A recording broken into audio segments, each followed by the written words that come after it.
انت اكيد شفت كليباية على الانستجرام للراجل ده قبل كده، بيقول فيها ان هو بيكره الزنوج، بيكره الشواذ، بيكره اليهود. My name is Paul Miller.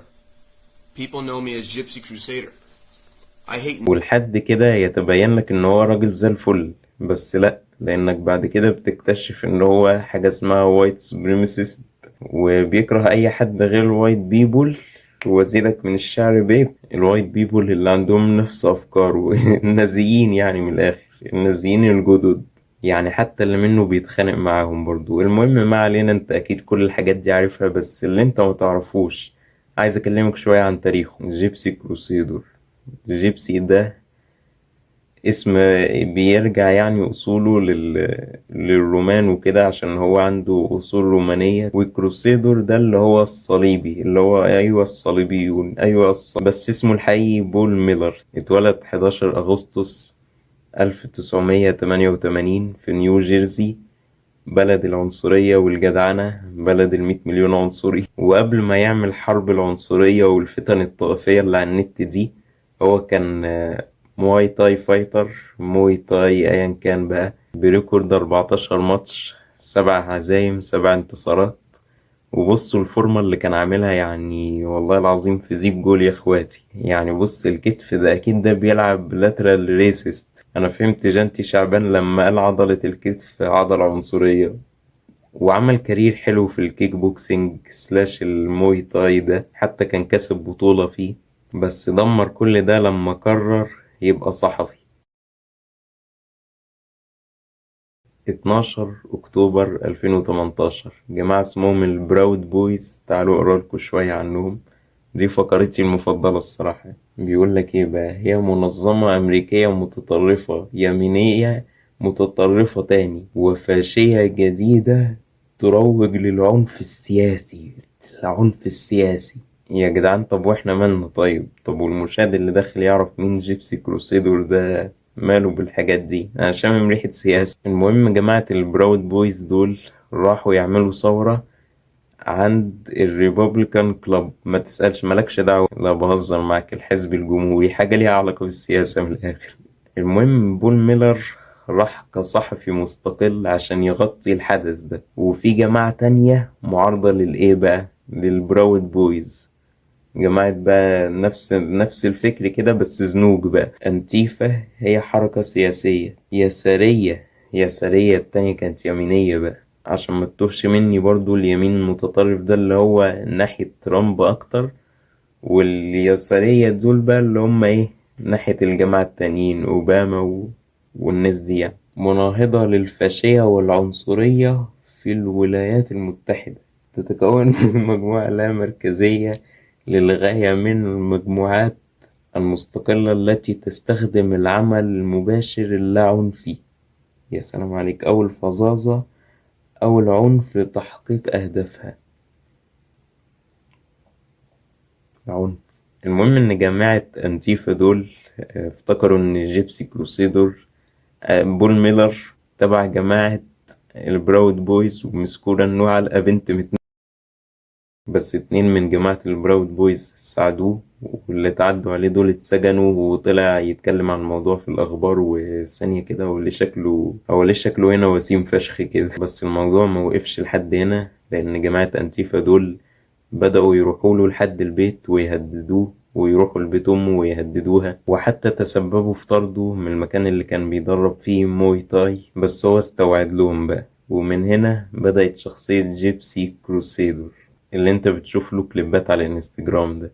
والسبب اللي خلاه يروح في السكة دي ان هو بقى يبدأ يعمل كوسبلاي، ويبدأ ينشر أفكاره أكتر، وينشر إن الناس دول وحشين، عشان على حسب كلامه إن دي الطريقة الوحيدة اللي يدافع بيها عن نفسه وعن موقفه. يعني أيوة، طب هو ليه بيطوح في كله وداخل في كله شمال؟ يعني المفروض مشكلته مع الجماعة دول بس. التفسير الوحيد لكده عشان يخلي الناس اللي بتتفرج عليه تكمل مشاهدة، مع الوقت بيبقى اكستريم أكتر، يشتم أكتر، يتعنصر على فئة تانية من الناس بس. وبدأ الأول على اليوتيوب، وزي ما انتوا شايفين عشان هو اوفنسيف فشخ وعنصري، فاتشال من على كل المنصات، اتبند من على كل المنصات، من على اليوتيوب، انستجرام، تويتر، تويتش، اي ابن انت ممكن تفكر فيه، وبدأ يستريم على منصات من تحت السلم. واقول لك على حاجة بقى، ومع ذلك في ناس كتير برضو فان بيس كبيرة بتتفرج عليه، ولا هو دمه خفيف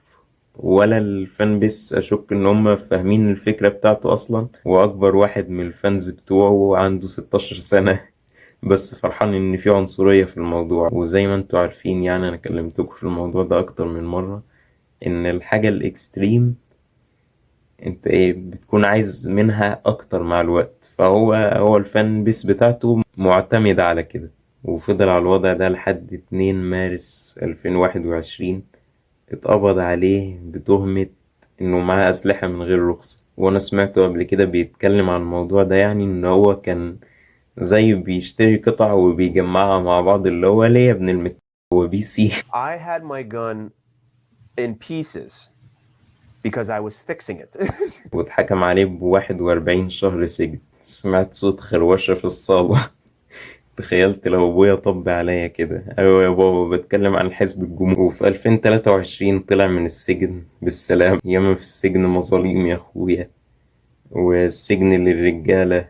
حاضرة السجان على الجدعان قفل بابه، ليه يا اخ اصيل بجد بعاني في غيابه، نفسي ابوس راسه واخده في حضن انا دقيقة، هون الايام يا رب فك على الدقيقة.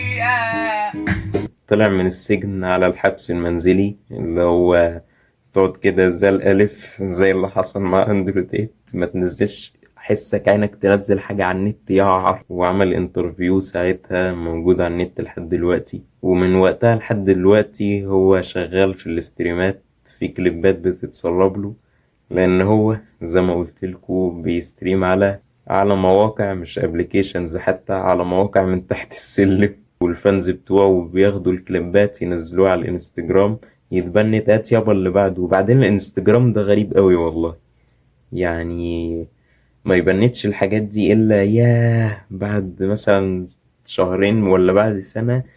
اصله بيحرض على العنصرية. وما يبنتش محتوى الكبار اللي بينزل على الانستجرام برضو، واللي هو بيتفرض عليك.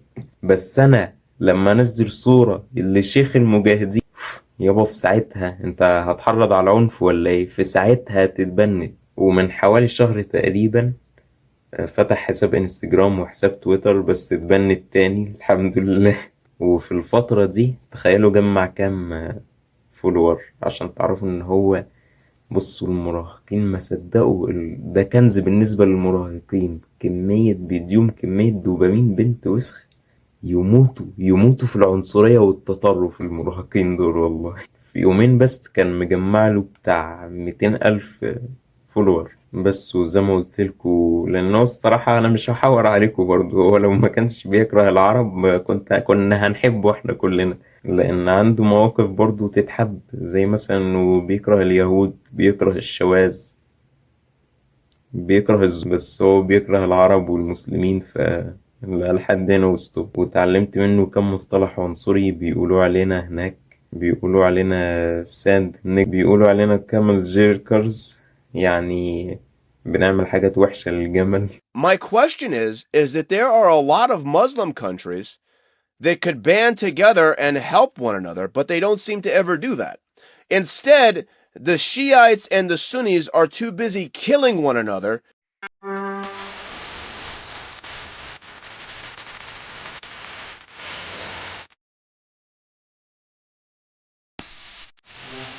بس وانت عارف مثلا ان هو، يعني هو بيكره الذنوب مش عشان مثلا، ماشي انا ممكن افهمه ان هو بيكره فعل معين، مثلا زي ان هما الجماعات دول، وزي العصابات، ماشي دي حاجات تتكره فعلا. بس لا، هو بيكره لون بشرة، هو عنصري كده، ومش لون بشرة، هو عرق عامة يعني. بس فده تفكير عقيم الصراحة، انا مفهمهوش. بس وحبيت اتكلم عنه عشان بحثت عن العرب اللي بيتكلموا عنه على اليوتيوب تحديدا.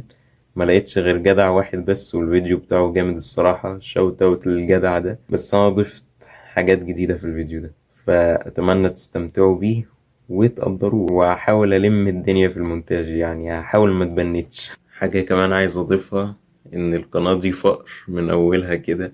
الفيديو الاولاني معرفتش انزله وعايز يعمل للقناة حاجة اسمها فيريفاي. انا مش عارف هو انتوا ايه علاقتكم طيب بالموضوع ده. My name is Paul Miller. People know me as Gypsy Crusader. I hate